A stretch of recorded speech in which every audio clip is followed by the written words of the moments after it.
नमस्कार दोस्तों, आज हम बात करते हैं यूजीसी नेट प्रथम पेपर टीचिंग एप्टीट्यूड के बारे में, जिसमें आपकी शिक्षण अभिरुचि के काफ़ी एमसीक्यू 2 पार्टों में अभी आपके चैनल में डल चुके हैं। अब तीसरे पार्ट के रूप में शेष क्वेश्चन जो टीचिंग एप्टीट्यूड के हैं उन पर चर्चा करेंगे।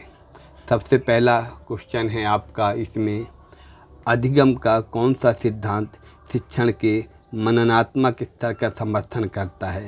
संज्ञानात्मक क्षेत्र सिद्धांत। अगला क्या है, निम्नलिखित में से फील्ड आश्रित अधिगम कर्ता की विशेषताओं की पहचान कीजिए। इसमें आपका ए, डी और ई सही है। जोड़िए देखिए, आपका स्वायत्त विकास स्तर, स्मरण स्तर, अवबोध स्तर, विमर्शक स्तर। इसमें आपका आंसर होगा तीसरे का क्या है आपका स्वायत्त विकास स्तर में क्या होगा, इसका आपका सेकेंड होगा। बी स्मरण स्तर का क्या होगा, इसमें आपका तीसरा होगा।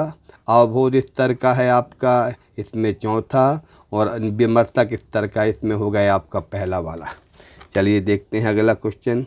ब्लूम की वर्ग की टेक्सोनोमी में ज्ञान, अवबोध और अनुप्रयोग स्तर संज्ञानात्मक अधिगम के उच्च स्तर से संबंधित है।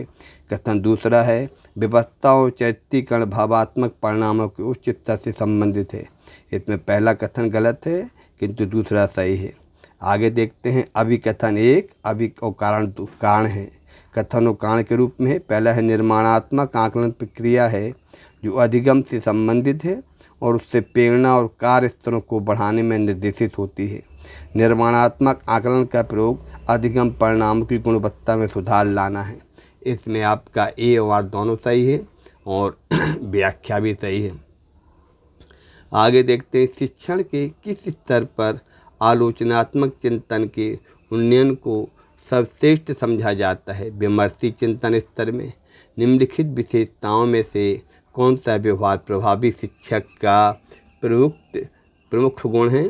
इसमें आपका है तीसरा BCD। पहला है शिक्षक कार्य पूर्वाभिमुखीकरण, पाठ स्पष्टता और अनुदेश व्यवस्था।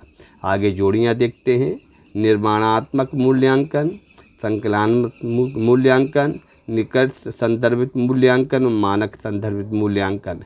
इसमें आप जोड़ियों के रूप में इसमें आपका दूसरा सही है। ए का है आपका तीसरा, बी का है आपका चौथा और सी का है दूसरा, डी का है एक। दो कथन दिए हुए हैं। शिक्षण के प्रगामी दृष्टिकोण का एक मूलतः सिद्धांत है कि शिक्षा केवल आजीविका की तैयारी नहीं अपितु यह अपने आप में संपूर्ण जीवन होनी चाहिए।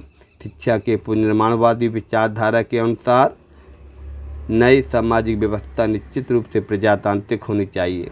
इसमें कथन एक और कथन दो दोनों सही हैं। इसमें आपका अगला देखते हैं, अभी कथन और कारण दिए हैं। शिक्षण और शिक्षक अभिकर्ता के मध्य समीक्षात्मक एवं रचनात्मक विनियोग को समावेशित करता है, अतः अनुदेशन एवं प्रशिक्षण से भिन्न है। अनुदेशन एवं प्रशिक्षण दोनों की संज्ञानात्मक आदान प्रदान के निम्न स्तर पर आयोजित होते हैं। इसमें ये और दोनों सही है और व्याख्या भी सही है। अगला देखते हैं, इसमें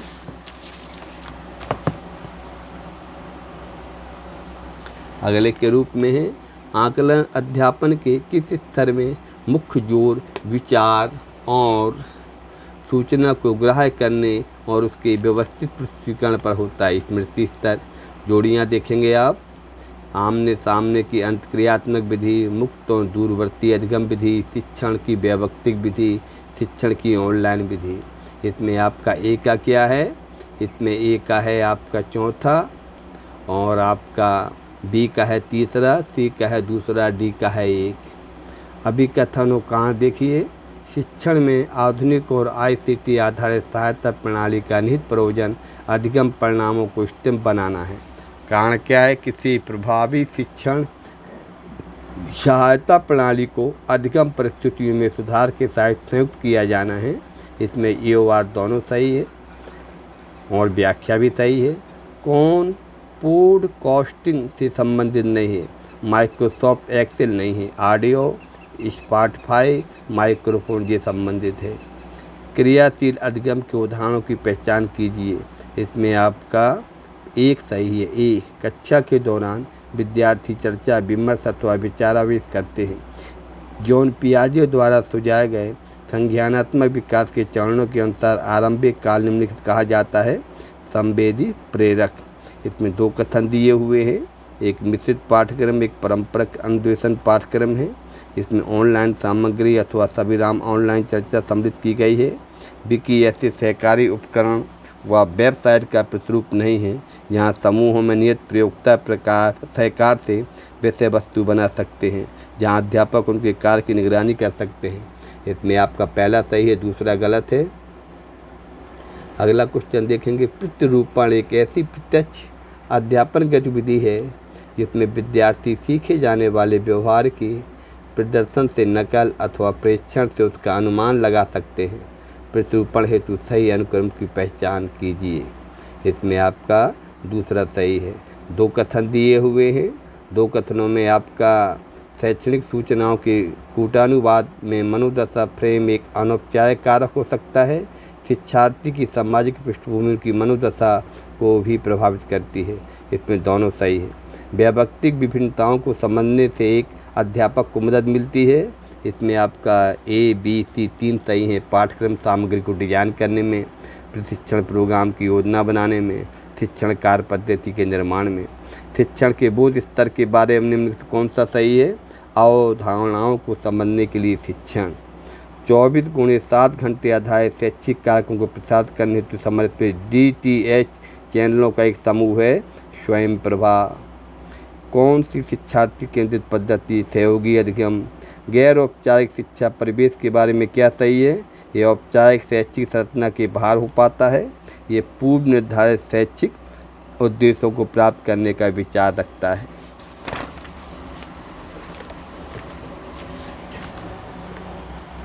अगला देखते हैं। इसमें अगला है आपका उस प्रत्यय का नाम क्या है जिसमें किसी शैक्षिक पद्धति में दत्त परिवर्तन से लाभ की मात्रा का वर्णन किया जाता है। इस प्रकार यह पूर्वानुमान लगाया जा सकता है कि उस पद्धति का उपयोग कर हम क्या कार्य पूरा करने की आशा कर सकते हैं।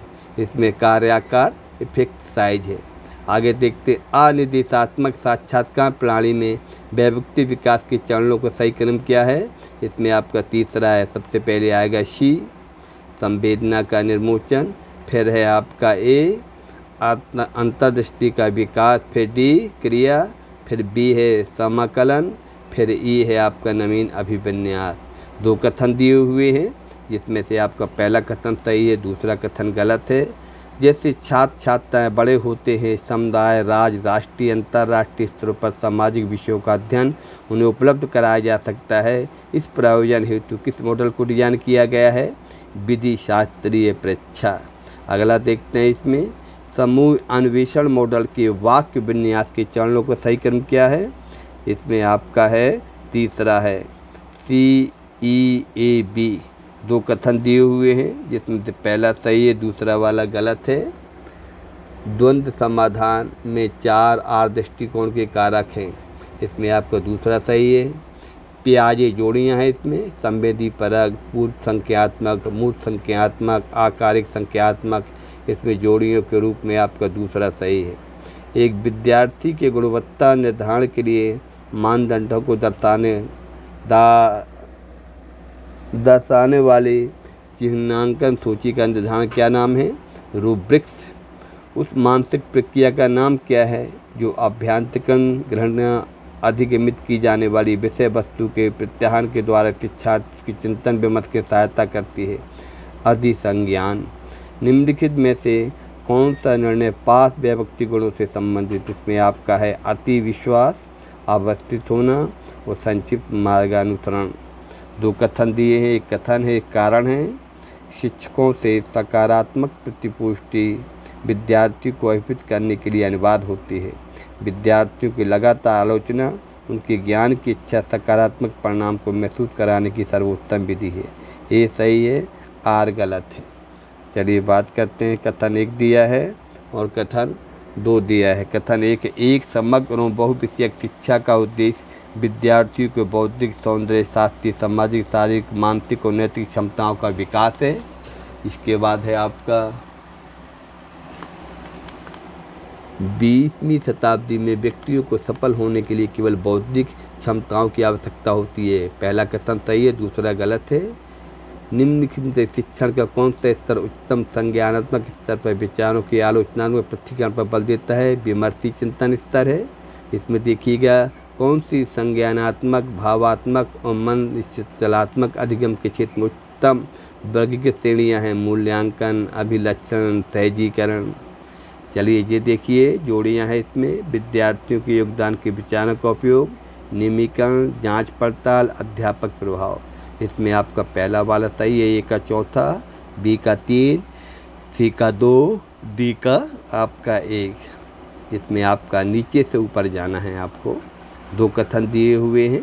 विद्यार्थियों के नियम संदर्भित परीक्षण में परीक्षण आंकड़े विद्यार्थी के स्थान श्रेणी को निर्धारित करने में हमारी सहायता करता है।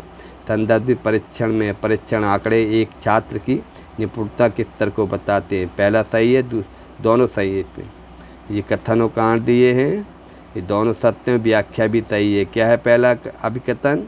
आधुनिक और ICT आधारित शिक्षण सहायता के लिए शिक्षक और अधिगमकर्ता के स्तर कुछ तकनीकी ज्ञान की आवश्यकता अपेक्षित है। कारण क्या है? शिक्षक को अधिगम करता दोनों को विधिक सहायक उपकरणों तकनीकी के प्रभावकारी ढंग से प्रयोग करने हेतु अभिमुखीकरण करना होगा। ये वर्ड दोनों सही है, व्याख्या भी सही है। आगे देखते हैं। एक विद्यार्थी की गुणवत्ता निर्धारण के लिए मानदंडों को दर्शाने वाली चिन्हांकन सूची का निर्धारण का नाम क्या है? रूब्रिक्स। उस मानसिक प्रक्रिया का नाम क्या है जो अभ्यांतरीकरण, ग्रहणशीलता, अधिगमित की जाने वाली विषय वस्तु के प्रत्याहन के द्वारा शिक्षार्थी को चिंतन विमर्श की सहायता करती? अभिसंज्ञान। कौन निर्णय पाश? ये क्वेश्चन गलत है, इसको छोड़ दीजिएगा। आगा है 2020 में पूछे गए प्रश्न क्या है? किस शिक्षण स्तर में अधिगमकर्ता को अवधारणाओं की सकारात्मक दृष्टांतों के बीच विभेद करने का अवसर प्राप्त होता है? अवबोध स्तर। शिक्षण के दौरान किस शिक्षक के वे कथन जो विद्यार्थियों को स्वयं दूसरों के किसी उत्तर को सविस्तार प्रतिपादित करने के लिए प्रोत्साहित करते हैं? विशेष परीक्षा। एक प्रभावी शिक्षक बनने की सक्षमता के संदर्भ में निम्नलिखित में से किसी अभिवृत्तियों, धारणाओं की बजाय व्यवहारगत कहा जाएगा? संप्रेषणीयता, प्रबंधन और निगरानी, मूल्यांकन और फीडबैक मुहैया कराना। इसका तीसरा है उच्च शिक्षण संस्थाओं में प्रयोग में लाई जाने वाली अध्यापक विधियों की निम्नलिखित सूची में से उन विधियों को पहचान करें जो अधिगमकर्ता की केंद्रित होती हैं। इसमें आपका डी और आपका ई सही है। कंप्यूटर की सहायता से शिक्षण, अनुरूपण और भूमिका का निर्वाह।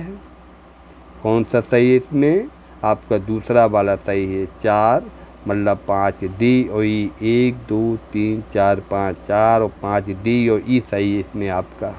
अगला टीचिंग एप्टीट्यूड से संबंधित आगे जो क्वेश्चन होंगे वो अगले पार्ट के रूप में आपके सामने पेश किए जाएंगे। आप लोग इन क्वेश्चन को बार बार पढ़िएगा और थोड़ा सा मनन करिएगा और आपके थ्योरी के चैप्टर भी इसमें डाले जाएंगे, जिसका अध्ययन करके आप इस चैप्टर को और अपना अच्छा मजबूत कर सकते हैं। तब तक के लिए धन्यवाद दोस्तों, नमस्कार।